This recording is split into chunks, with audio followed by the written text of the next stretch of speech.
Бюджетные игровые ТВС-наушники от компании, которая не один раз удивляла меня своей продукцией. Данные наушники имеют два режима работы — это игровой и музыкальный. Отличное сенсорное управление, хорошую автономность, минимальную задержку, что позволяет комфортно играть в шутеры на смартфоне, но помним, что лучше проводов по задержке могут быть только провода. И помним также, что разные наушники с разными смартфонами на разных ОС могут по-разному себя вести. Также наушники хорошо звучат и имеют защиту от влаги IPX5. Внешнее устройство выглядит однозначно интересно. Как вы поняли, сегодня речь пойдет об игровых беспроводных наушниках под названием Black Shark Lucifer T2. Мне кажется, когда-нибудь уже у меня 1000 обзоров будет на беспроводные наушники. Но если их делают, то нужно их обозревать, правильно? Все вышеперечисленное можно прочесть в рекламе к данным ушам, но как на самом деле дела обстоят по моим тестам у этих ушей, сейчас я вам расскажу. Всем привет, вы на канале Польза.нет, меня зовут Саня, и здесь только быстрые обзоры и долгие стримы. И сегодня, вопреки всему и несмотря ни на что, мы будем тестировать очередные игровые наушники. Пришли они,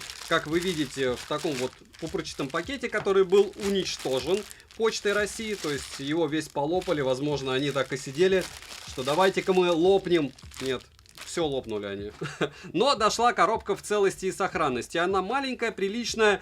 У Black Shark их, по-моему, 4 модели. Я все 4 модели купил во время распродажи. Шли они мучительно долго. Недели 3. Сейчас вообще все, в принципе, идет мучительно долго. Я закупился, получается, 19 различными смартфонами. И с 22 апреля до примерно 1 мая все стояло. Я думал, все, Алиэкспресс закрылся. Китай теперь ничего не продает. Химия не пахнет.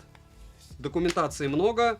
И барабанная дробь, как мы любим эти игровые диоды, да? Абсолютно нефункциональный с точки зрения эргономики кейс, потому что ты цепляешься сразу за вот эти вот уголки, но я не буду ныть, потому что я знал, что это игровые наушники, а любые игровые наушники — это боль. Она должна быть болью, иначе как ты почувствуешь, что они игровые, правильно? Кабель USB Type-C на USB-A, амбушюры замотаны просто, это квест. Так, а если я попробую разрезать, то вполне возможно я разрежу сами амбушюры. Дилемма, то есть придется вот так варварским способом взрывать упаковку ногтями, чтобы не повредить амбушюра, чтобы посчитать эти две пары бедных амбушюр запасных, или может быть 3, и показать их вам. Они, разумеется, однородные, ничего суперфееричного, кроме супер упаковки, в них нет. Но, кстати, плохими я их не назову. Я смотрю, качество силикона приятное. Не дешман. Плюс карму. 2 пары сменных амбушюр. По наушникам сразу первое, что бросается в глаза, они габаритные. Я не назову пластик топовым. И я точно не назову топовой сборку. Если смотреть на эти великолепные диоды, ну, такое себе. Крышка люфтит. 3 диода здесь, 2 диода здесь. В ушах удобно, но я прям ощущаю, что они габаритные. Вполне возможно, что меня отпустит. 33 грамма весит бокс. Сами наушники с амбушюрами весят по 3,9 грамма. Прямо пушиночки. По инструкции 3 пары амбушюр, кабель, ура-ура.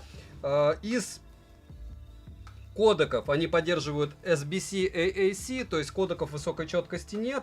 Bluetooth здесь почти последний, версия 5.2, это круто. Вряд ли есть программа под это дело, но это не важно. Важно то, что я протестирую, обязательно расскажу, обязательно вы услышите примеры задержки, потому что они игровые. Узнаете, мигают ли они во время того, когда я слушаю музыку или нет.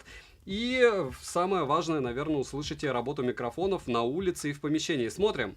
7 обзоров в неделю выгружаю, ежемесячно разыгрываю 5 Mi Band'ов 6 серии за лайк, подписку и комментарий к любому видео. Уже несколько лет, только бенды меняются. Условия конкурса, в которых под конец месяца иногда копится много, как всегда в описании. Сейчас разыгрываются соневские наушники, наушники One Mo от Xiaomi, дороже десятки. Поэтому смотрим описание и участвуем. Помимо этого не забудем подписаться на телеграм-канал взаимопомощи. Нас там уже 13,5 тысяч человек, и телеграм-канал скидок 52 тысячи человек, плюс я там постю эксклюзивные ролики и опросы. Ну а самое приятное — это цены. Допустим, сейчас через Kiwi реально купить Mi 11 Ultra за 40 с лишним. Либо OnePlus 10 Pro также 38-37 тысяч. Вы ощущаете? Цены хороши. И главное, что таможню платить сейчас не надо для товаров до 1000 евро стоимости. Все розыгрыши 30 числа каждого месяца на стриме. Перейдем же к беспроводным наушникам. Полетели. В продаже продаже имеется только одна расцветка, которую вы наблюдаете на экране. Бокс из OLED-индикаторов и глянцевые черные вставки выглядят как головка робота. Основная его часть выполнена из матового пластика. Тактильно бокс приятный, материалы не марки и качественные, сборка неплохая. Габариты бокса составляют 60 на 47 на 26 мм. В кармане практически не мешается. На корпусе расположили название производителя, неплохо оформленный разъем USB Type-C и 6 LED-индикаторов, с помощью которых можно узнать приблизительный заряд аккумулятора, оставшийся. Открыть одной рукой бокс можно, крышка в открытом состоянии не фиксируется, но при изъятии наушников крышка не мешает. Люфт у крышки есть как в открытом, так и в закрытом состоянии. Хлопок глуховатый и не раздражающий. Внутри бокса расположили два вертикальных места под наушники с двумя контактами для зарядки в каждом и краткую информацию про них. Кнопки сопряжения и маркировки нет. Наушники в боксе гуляют лишь слегка. Если попытаться вытряхнуть их, то много усилий не придется прикладывать. Емкость аккумулятора бокса 400 мАч, полный цикл зарядки занимает 2 часа 5 минут. Беспроводной зарядки не завезли, наушники можно перезарядить от бокса 3 полных раза. Саморазряда у бокса нет, во всяком случае в том экземпляре, который я купил и тестировал. Переходим к наушникам. Изготовлены уши в соответствующем дизайне. Ножка выполнена из такого же пластика, как и основная часть бокса, а вторая часть наушника изготовлена из матового черного пластика. Выглядят они массивно. Материалы неплохие, а сборка на свою стоимость, опять же по мне. Габариты по самым объемным частям составляют 34 на 19 на 20 мм. Звуковод круглой формы средней длины. И его размеры 5,5 на 4,5 мм. Звуковод имеет, разумеется, обыкновенную сеточку и выступ для удержания амбушюр. Посадка в ухе удобная и довольно плотная. Пассивная шумоизоляция неплохая при правильном подборе амбушюр. При длительной носке уши не устают. К примеру, я использовал их на протяжении 2 часов, играя в игры на смартфоне, и дискомфорта я никакого не ощутил. Из ушей выпирают они не сильно и смотрятся интересно. Если потрясти головой, то из ушей не вылетят. На корпусе расположили по 2 LED-индикатора на каждом наушнике и по 2 контакта для зарядки с 2 микрофонами. LED-индикаторы во время прослушивания музыки мигают, но отключить их можно, что хорошо. Помимо перечисленного, конечно же, есть сенсорная область. Из тапов на борту плей-пауза, переключение треков, переключение между игровым и музыкальным режимом, ответ сброс вызова и вызов голосового ассистента. 4 нажатиями на любой из наушников можно включить или выключить LED-индикаторы. Одиночного тапа нет, что способствует отсутствию ложных срабатываний. На нажатие наушники откликаются хорошо, но изредка нажатие не срабатывает, лично в моем экземпляре. Озвучивание команд происходит системными звуками, никакого вам английского или китайского. Оснащена пара 10-миллиметровыми динамическими драйверами, частотный диапазон от 20 Гц до 20 кГц, активного шумоподавления и режима прозрачности производитель не стал заводить, что неудивительно за такой ценник. Заряд наушников в шторке на смартфоне отображается, по одному работают, но при подключении не бесшовное. Автоматически подключаются после открытия крышки бокса. Мультипоинта, разумеется, нет, как и сенсоров приближения. Об анимации при подключении к смартфону производитель не заявлял, и ее здесь тоже нет. Емкость аккумулятора одного наушника стандартно 40 мАч, полный цикл зарядки занимает 1 час 8 минут. Отыграла данная пара по кодеку AAC на 70% громкости в музыкальном режиме 4 часа 47 минут. Быстрой зарядки на борту нет. Наушники имеют защиту класса IPX5 от влаги. Я, разумеется, их окунул в проточную воду, после чего дал просушиться им. По итогу с наушниками ничего не произошло, что хорошо, но так делать не стоит. IPX5 — это дождь, это точно не вода. К приложению Shark Arsenal подключить данные наушники, к сожалению, нельзя. В приложении, к слову, не особо большой список устройств, которые можно к нему подключить. Bluetooth версии 5.2 предпоследний. Из кодеков на борту AAC и SBC. Никаких кодеков высокой четкости, разумеется, нет. Через 2 стены не отваливались, и фризов я не наблюдал. Задержка на YouTube незаметна. В играх задержка с включенным игровым режимом, который снижает ее до 45 миллисекунд по заявлению производителя, приемлемо. Играть можно комфортно. Опять же, не профом. Примеры вы сейчас увидите на экране.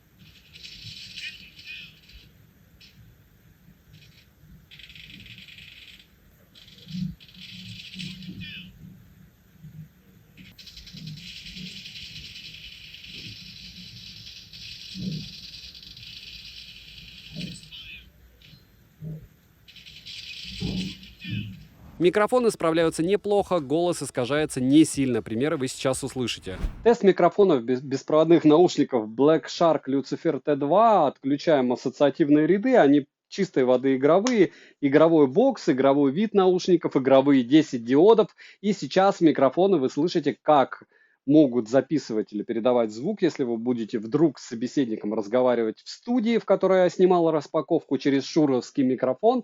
Можете сравнить начало и можете сравнить, как в этих наушниках будет слышать вас собеседник и насколько они хуже пишут звук, чем шуровский микро. Пример работы микрофонов беспроводных наушников Black Shark Lucifer T2. Стою рядом с дорогой, периодически появляется ветер, но сейчас ветра нет. Разговариваю не особо сильно громко, я бы сказал, не громко. И нет, ну слишком идеальные условия. Сейчас мы подождем, когда машинка будет проезжать мимо меня, и вы услышите, насколько хорошо отрабатывает здесь шумодав. По мне, отрабатывает неплохо. Машина, как вы знаете, BMW X, скорее всего, 7, довольно громкая. Сейчас еще проедет Peugeot. Ну, особо разоряться по поводу наушников, лоукостов, игровых нет смысла. Все равно, если это игра, то, скорее всего, вы будете в помещении, а не на улице. Не особо это безопасно в затычках на улице играть. Если будете разговаривать, примерно так вас будет слышать собеседник. Звучание. Запаса громкости более чем достаточно. Я прослушивал музыку не выше, чем на 75% громкости. Бас плотный с небольшим акцентом. Средний бас практически не ощущается. Высокие частоты звучат хорошо, середина со средней проработкой. В целом каша есть, но только если выкручивать громкость выше, чем 90%, с чего я не советую делать. Сцена, как и глубина звучания, на свою цену. Детализации слегка лично мне не хватает. Инструментал этим наушникам дается сложно, вокал отыгрывают же они неплохо. Если говорить о звучании в целом, то оно однозначно на свой ценник неплохое. Что в игровом, что в музыкальном режиме звучание единственное глуховатое, лично по моему субъективному мнению. Для игр они прям идеально подойдут. Из минусов: нет возможности регулировать громкость прямо с наушников, нет возможности подключить их к приложению, как и датчиков автопаузы. И нет никакой беспроводной зарядки для бокса и программы и всего остального, но помним о стоимости. Цену можете посмотреть по ссылке в описании к видео. Смотрите в телеграм-канале инструкцию, как покупать через Kiwi. Через Kiwi курс доллара сегодня, допустим, 60,5 рублей за доллар. От этого танцуют практически все ценники на все дорогие товары, и на дешевые тоже. Резюмирую. Black Shark Lucifer T2 хороший выбор для того, кому нужна незаметная задержка в играх за адекватную цену, учитывая, что это беспроводные наушники. Как по мне, данная пара — это хороший выбор, так как функционал свой она отрабатывает на отлично. Да и выглядит это дело своеобразно, по-игровому. Не забудьте подписаться на телеграм-канал Взаимопомощи, пишите в комментариях обязательно, что купить на обзор. Тестирую сейчас больше 10 смартфонов, и все они прям, какие интересные. Vivo V80 Pro, Realme Q5 Pro и все подобное. Девайсу однозначное да. Добра и удачи вам, дорогие друзья.